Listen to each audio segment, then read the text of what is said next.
Okay, today's video we're going to take a look at IG-11 from The Mandalorian.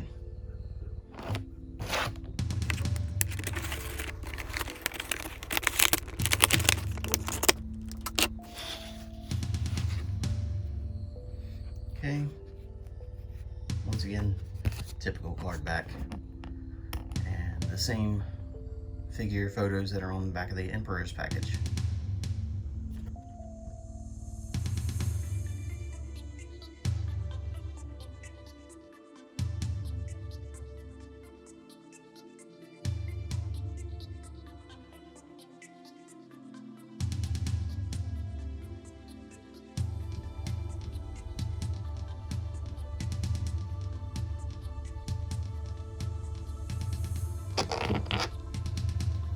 Okay.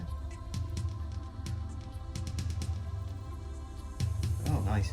So you've got some neck movement. The head spins in 2 spots, 3 spots, 4 spots. Wow. That's pretty crazy. Not a lot of neck movement, but it is a little. Hinged shoulders, hinged elbows, and they do spin. Something to watch out for, these joints here. You may want to loosen them up with some hot water or some hot air before moving them. I've seen some reports of them sticking and breaking. Swivel wrist.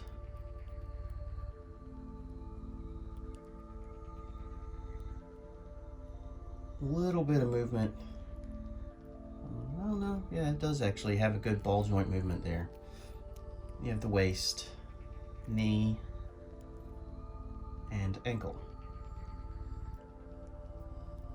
So he's actually got quite a bit of articulation, which, you know, you would really hope for with this figure. Yeah, I'm gonna heat this up before we start moving his elbows, but yeah, he's pretty cool as far as articulation goes.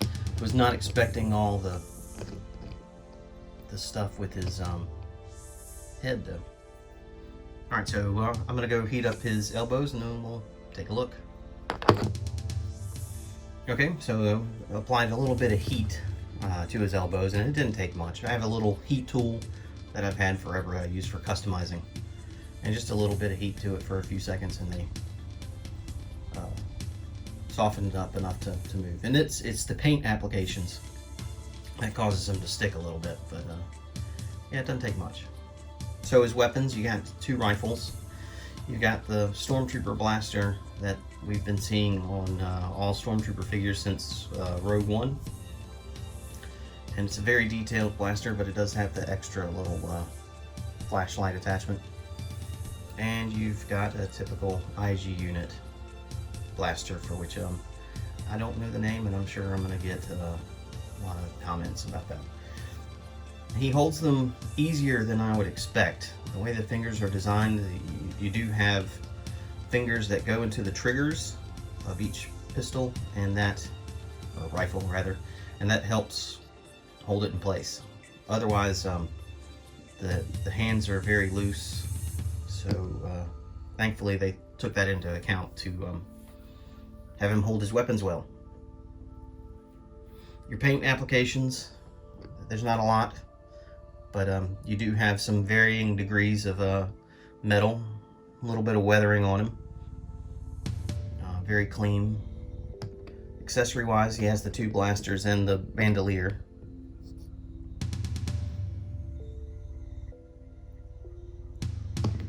Articulation, as we took a look at, is pretty nice. The arms and legs, though, because of the thin plastic, it does feel a tiny bit soft. It feels a little wobbly, but he seems to have pretty good balance despite that. I did notice, though, that this wire came loose, and just the tweezers helped get it back into place. Just my fingers are too meaty, I suppose you could say, to get it back, but tweezers work well. I'll probably use a little bit of super glue to secure it better, but yep.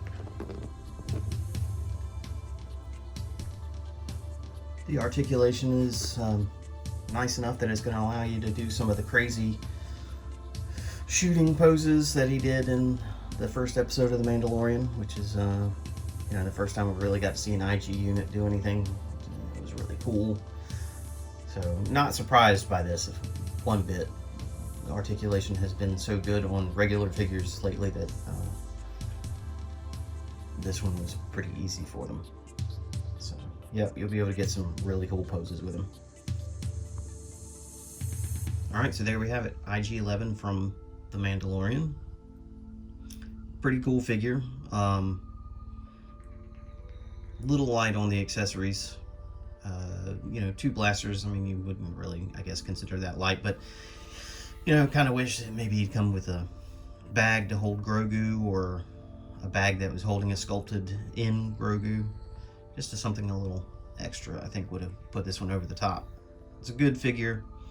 Should be easy to find pretty soon. It's shipping pretty heavy this wave with the Emperor Lando and Tebow, which we will be taking a look at all of those. So yeah, pick it up if you see it, especially if you're trying to collect the Mandalorian. This one's pretty essential, I would think. It's a good figure. Please like and subscribe, leave a comment. I try to respond to all of them. And thanks for watching.